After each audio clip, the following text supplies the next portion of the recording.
ഇപ്പൊ പാലക്കാട് അംഗം യൂത്ത് കോൺഗ്രസിന്റെ നേതാവ് എന്താ ഇന്നലെ ഈ സഭയിൽ പറഞ്ഞത്? ഞങ്ങൾ ഗാന്ധിജിയുടെ കാലത്ത് സമ്മേളനങ്ങൾ നടത്തിയിട്ടുണ്ട്. ശരിയാ, നിങ്ങൾ ഗാന്ധിജിയുടെ കാലത്ത് സമ്മേളനങ്ങൾ നടത്തിയിട്ടുണ്ട്. ഞങ്ങൾ പറയുന്നത് അതല്ല, ഈ കാലത്തൊരു സമ്മേളനം നടത്താൻ നിങ്ങൾക്ക് കഴിയുമോ? ഞങ്ങൾ അദ്ദേഹത്തോട് പറയുകയാണ്, ഞങ്ങളുടെ സമ്മേളനത്തിൽ കൊല്ലത്ത് തടിച്ചുകൂടിയത് കൊല്ലത്തെ പ്രൗഢികൾ, അവർക്ക് എല്ലാവർക്കും ബാഡ്ജ് ഉണ്ടായിരുന്നു. അവരാരും വ്യാജമായി ഉണ്ടാക്കിയ ബാഡ്ജിട്ടല്ല ആ സമ്മേളന ഹാളിനുള്ളിൽ വന്നത്. അങ്ങ് കോട്ടയത്തു നിന്നും സുകുമാരൻ സഖാവ് 92കാരൻ നടന്ന് ആ സമ്മേളനത്തിൽ പങ്കെടുക്കാൻ അവിടെ എത്തി. അത് മാത്രമോ, ആവേശത്തോടെ നാനാഭാഗത്തു നിന്നെത്തി. തൊഴിലാളി വർഗ പ്രസ്ഥാനത്തെ നയിക്കാൻ വിദ്യാർത്ഥി പ്രസ്ഥാനത്തിലൂടെ, യുവജന പ്രസ്ഥാനത്തിലൂടെ, കർഷക തൊഴിലാളി പ്രസ്ഥാനത്തിലൂടെ എണ്ണമറ്റ ജനകീയ സമരങ്ങൾക്കു നേതൃത്വം കൊടുത്ത സഖാവ് MP ഗോവിന്ദൻ മാസ്റ്ററെ ഞങ്ങൾ തെരഞ്ഞെടുത്തു. ഞാൻ ചോദിക്കുന്നു, വെള്ളക്കടലാസിൽ എഴുതി ഒരു KPCC പ്രസിഡന്റിനെ തെരഞ്ഞെടുക്കാൻ നിങ്ങൾക്ക് കഴിയുന്നുണ്ടോ? എത്ര നാളായി സാർ, എത്ര നാളായി ഇവർ ഒരു KPCC പ്രസിഡന്റിനെ തെരഞ്ഞെടുക്കാൻ വേണ്ടി ശ്രമിക്കുക? പാലക്കാട് അംഗത്തിന് അറിയുമോ എനിക്കറിയില്ല സാർ. 92ലാണ്, 33 വർഷങ്ങൾക്കപ്പുറമാണ് നിങ്ങൾ കേരളത്തിൽ ഒരു സംഘടനാ തെരഞ്ഞെടുപ്പ് നടന്നത്. അന്ന് ആ തെരഞ്ഞെടുപ്പ് നടത്താൻ വന്ന കിഷോർ ചന്ദ്രദേവ മസ്കറ്റ് ഹോട്ടലിൽ നിന്നും ഉടുതുണിയില്ലാതെ നിങ്ങളുടെ നേതാക്കന്മാരുടെ തല്ലുവാങ്ങി പോകുന്നത് കേരള സമൂഹം കണ്ടു. ധനാഭ്യർത്ഥനയുമായി ധാരാളം കാര്യങ്ങൾ പറയണമെന്ന് ആഗ്രഹിച്ചതാണ്. ഇവിടുത്തെ ഇന്നലത്തെ പാലക്കാട് അംഗത്തിന്റെ ഉൾപ്പെടെ, കോവളം അംഗത്തിന്റെ ഉൾപ്പെടെ, വടകര അംഗത്തിന്റെ ഉൾപ്പെടെയുള്ള പ്രസംഗങ്ങൾ എടുത്ത് പരിശോധിച്ചാൽ CPIM സമ്മേളനങ്ങൾ നടത്തിയതാണ് ഇപ്പോൾ ഇവരെ അസ്വസ്ഥരാക്കുന്നത്. CPIM നയരേഖ അവതരിപ്പിച്ചതാണ്, കേരളത്തിന്റെ വികസനത്തിന് നയരേഖ അവതരിപ്പിച്ചതാണ് ഇവരെ ഇപ്പോൾ അസ്വസ്ഥരാക്കുന്നത്. സ്വാഭാവികമാണ് സാർ, ആ അസ്വസ്ഥത സ്വാഭാവികമാണ്. കാരണം എന്താ? കേരളത്തിന്റെ മുഖ്യമന്ത്രി രേഖ അവതരിപ്പിച്ചു CPIMന്റെ സംസ്ഥാന സമ്മേളനത്തിൽ. നവകേരളത്തിന്റെ പുതുവഴികൾ കേന്ദ്രം പിടിച്ചു മുറുക്കുമ്പോൾ അതിനെ അതിജീവിച്ചുകൊണ്ട് എങ്ങനെ കേരളത്തെ മുമ്പോട്ട് നയിക്കാം എന്നതായിരുന്നു ആ രേഖ. CPIM നാടിന്റെ വികസനം ചർച്ച ചെയ്യുന്നത് ഇന്നല്ല, ഇന്നലെയല്ല. 56-ൽ ഭൂപ്രഭുത്വം ജന്മിത്വം അവസാനിപ്പിച്ച് നമ്മുടെ നാടിന് ഇനി മുമ്പോട്ട് വികസനമുണ്ടാവൂ എന്ന് കണ്ട അന്ന് അവതരിപ്പിച്ച രേഖയാണ് പിന്നീട് 57-ൽ ഭൂപ്രഭുത്വം അവസാനിപ്പിച്ചുകൊണ്ട് ഈ നാടിന്റെ വികസനത്തിലേക്ക് നയിച്ചത്. ഈ കാലഘട്ടത്തിന്റെ പ്രതിസന്ധിയെ അത് മറികടക്കണം, അതാണ് ലക്ഷ്യം. എല്ലാ മേഖലയിലും വികസനം. ഇവർക്ക് അസ്വസ്ഥരാകാതിരിക്കാൻ പറ്റുമോ? CPIM താഴെത്തലങ്ങളിൽ സമ്മേളനങ്ങളെല്ലാം നടത്തി, പ്രതിനിധികളെല്ലാം ആക്കി അവരുടെ മുമ്പിലാണ് അവതരിപ്പിച്ച് ചർച്ച നടത്തി സമ്പൂർണമാക്കിയത്. 50 താഴെ ആളുകൾ മാത്രം വെച്ച പ്രതിപക്ഷ നേതാവ് ഒരു റിപ്പോർട്ട് അവതരിപ്പിക്കാൻ വേണ്ടി ശ്രമിച്ചു സാർ. ആ റിപ്പോർട്ട് അവതരിപ്പിക്കാൻ പ്രതിപക്ഷ നേതാവ് ശ്രമിച്ചപ്പോൾ തന്നെ തൊട്ടടുത്തിരുന്ന് അനിൽകുമാർ ഇടപെട്ടു. അതവിടെ വൈ, ആ റിപ്പോർട്ടൊന്നും ഇവിടെ വേണ്ട, നമ്മൾ മാധ്യമങ്ങളിൽ കണ്ടതല്ലേ. അവരുടെ പ്രധാന നേതൃത്വത്തിനു മുമ്പിൽ പോലും അവർക്കൊരു രേഖയോ റിപ്പോർട്ടോ ചർച്ച ചെയ്യാൻ കഴിയുന്നില്ല. അവിടെയാണ് കേരളത്തിന്റെ മുഖ്യമന്ത്രി ഭാവി കേരളത്തിന്റെ വികസനത്തിനു വേണ്ടി ദീർഘവീക്ഷണത്തോടെയുള്ള റിപ്പോർട്ട്, രേഖ അവതരിപ്പിച്ച് നടപ്പിലാക്കാൻ പോകുന്നത്. ഇപ്പൊ പാലക്കാട് അംഗം യൂത്ത് കോൺഗ്രസിന്റെ നേതാവ് എന്താ ഇന്നലെ ഈ സഭയിൽ പറഞ്ഞത്?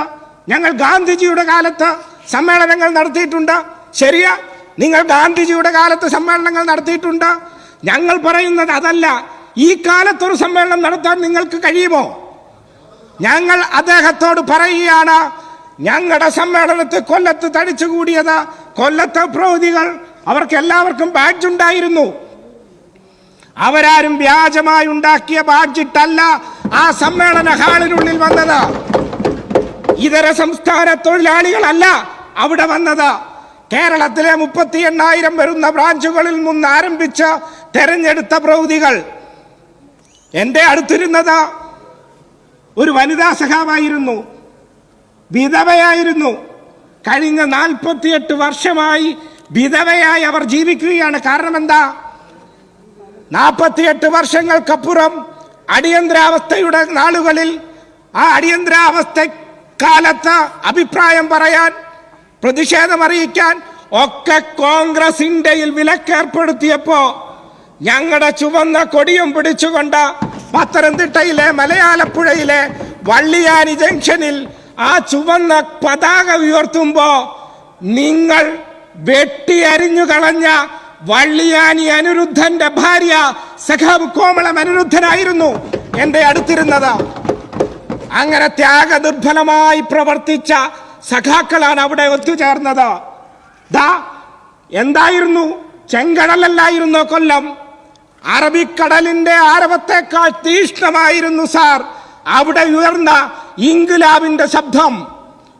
എല്ലാവരുമുണ്ട്. കശുവണ്ടി തൊഴിലാളികൾ മാത്രമല്ല, തോട്ടം തൊഴിലാളികളുണ്ട്, കയർ തൊഴിലാളികളുണ്ട്, മത്സ്യത്തൊഴിലാളികളുണ്ട്. ഇതര സംസ്ഥാന തൊഴിലാളികളല്ല അവിടെ വന്നത്. കേരളത്തിലെ 38,000 വരുന്ന ബ്രാഞ്ചുകളിൽ നിന്ന് ആരംഭിച്ച തെരഞ്ഞെടുത്ത പ്രൗഢികൾ. എന്റെ അടുത്തിരുന്നത് ഒരു വനിതാ സഖാവായിരുന്നു, വിധവയായിരുന്നു. കഴിഞ്ഞ 48 വർഷമായി വിധവയായി അവർ ജീവിക്കുകയാണ്. കാരണം എന്താ? 48 വർഷങ്ങൾക്കപ്പുറം അടിയന്തരാവസ്ഥയുടെ നാളുകളിൽ ആ അടിയന്തരാവസ്ഥ കാലത്ത് അഭിപ്രായം പറയാൻ, പ്രതിഷേധം അറിയിക്കാൻ ഒക്കെ കോൺഗ്രസ് ഇന്ത്യയിൽ വിലക്കേർപ്പെടുത്തിയപ്പോ ഞങ്ങളുടെ ചുവന്ന കൊടിയും പിടിച്ചുകൊണ്ട് പത്തനംതിട്ടയിലെ മലയാലപ്പുഴയിലെ വള്ളിയാനി ജംഗ്ഷനിൽ ആ ചുവന്ന പതാക ഉയർത്തുമ്പോ നിങ്ങൾ വെട്ടിയരിഞ്ഞു കളഞ്ഞ വള്ളിയാനി അനിരുദ്ധന്റെ ഭാര്യ സഖാവ് കോമളം അനിരുദ്ധനായിരുന്നു എന്റെ അടുത്തിരുന്നത്. അങ്ങനെ ത്യാഗദുർബലമായി പ്രവർത്തിച്ച സഖാക്കളാണ് അവിടെ ഒത്തുചേർന്നത്. എന്തായിരുന്നു? ചെങ്കടലല്ലായിരുന്നോ കൊല്ലം? അറബിക്കടലിന്റെ ആരവത്തെക്കാൾ തീഷ്ണമായിരുന്നു സാർ അവിടെ ഉയർന്ന ഇൻക്വിലാബിന്റെ ശബ്ദം. എല്ലാവരുമുണ്ട്. കശുവണ്ടി തൊഴിലാളികൾ മാത്രമല്ല, തോട്ടം തൊഴിലാളികളുണ്ട്, കയർ തൊഴിലാളികളുണ്ട്, മത്സ്യത്തൊഴിലാളികളുണ്ട്. അങ്ങ് കോട്ടയത്തു നിന്നും സുകുമാരൻ സഖാവ് 92കാരൻ നടന്ന് ആ സമ്മേളനത്തിൽ പങ്കെടുക്കാൻ അവിടെ എത്തി. അത് മാത്രമോ, ആവേശത്തോടെ നാനാഭാഗത്തു നിന്നെത്തി. തൊഴിലാളി വർഗ പ്രസ്ഥാനത്തെ നയിക്കാൻ വിദ്യാർത്ഥി പ്രസ്ഥാനത്തിലൂടെ, യുവജന പ്രസ്ഥാനത്തിലൂടെ, കർഷക തൊഴിലാളി പ്രസ്ഥാനത്തിലൂടെ എണ്ണമറ്റ ജനകീയ സമരങ്ങൾക്ക് നേതൃത്വം കൊടുത്ത സഖാവ് MP ഗോവിന്ദൻ മാസ്റ്ററെ ഞങ്ങൾ തെരഞ്ഞെടുത്തു. ഞാൻ ചോദിക്കുന്നു, വെള്ളക്കടലാസിൽ എഴുതി ഒരു KPCC പ്രസിഡന്റിനെ തെരഞ്ഞെടുക്കാൻ നിങ്ങൾക്ക് കഴിയുന്നുണ്ടോ? എത്ര നാളായി സാർ, എത്ര നാളായി ഇവർ ഒരു KPCC പ്രസിഡന്റിനെ തെരഞ്ഞെടുക്കാൻ വേണ്ടി ശ്രമിക്കുക? പാലക്കാട് അംഗത്തിന് അറിയുമോ എന്ന് എനിക്കറിയില്ല സാർ. 92ലാണ്, 33 വർഷങ്ങൾക്കപ്പുറമാണ് നിങ്ങൾ കേരളത്തിൽ ഒരു സംഘടനാ തെരഞ്ഞെടുപ്പ് നടന്നത്. അന്ന് ആ തെരഞ്ഞെടുപ്പ് നടത്താൻ വന്ന കിഷോർ ചന്ദ്രദേവ മസ്കറ്റ് ഹോട്ടലിൽ നിന്നും ഉടുതുണിയില്ലാതെ നിങ്ങളുടെ നേതാക്കന്മാരുടെ തല്ലു വാങ്ങിപ്പോകുന്നത് കേരള സമൂഹം കണ്ടു.